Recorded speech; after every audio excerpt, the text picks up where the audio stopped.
Hi everyone. In this video I am going to explain ulnar bone, its side determination and its important features. Ulna is long bone of upper limb.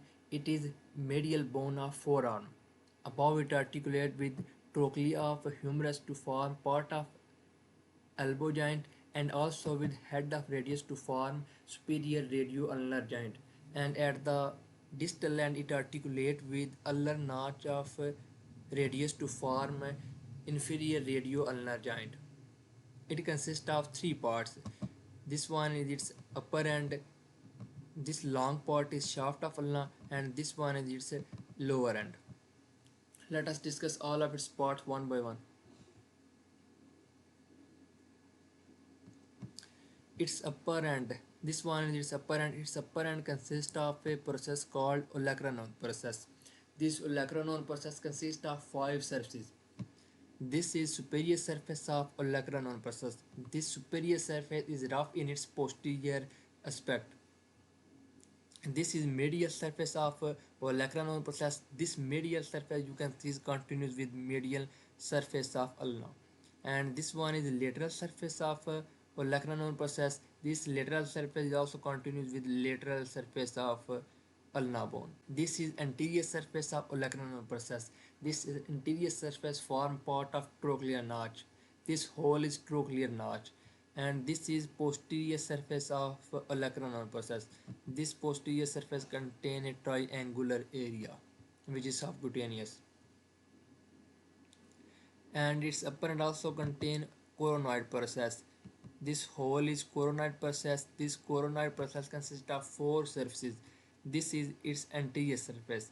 Its anterior surface contain ulnar tuberosity, and this one is medial surface of coronoid process. This medial surface is continuous with medial surface of shaft of ulna.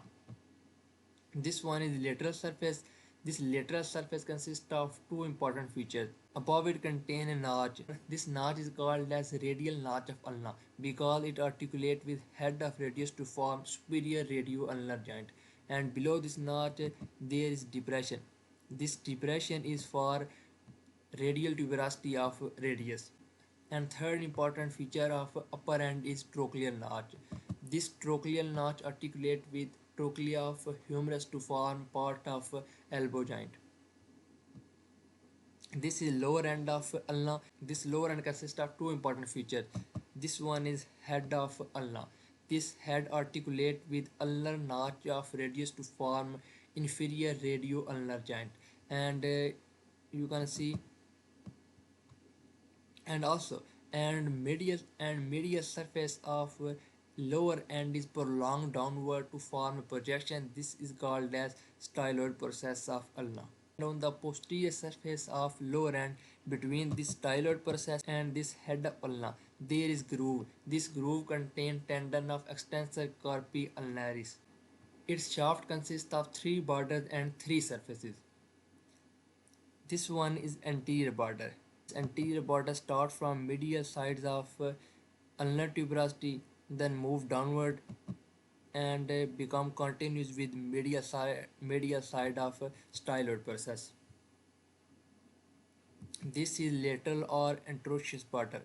This anterocious border above is continuous with supinator crest, then move downward, and at the lower end it is continuous with lateral side of head. This is third and last border of ulna. This is called as its posterior border.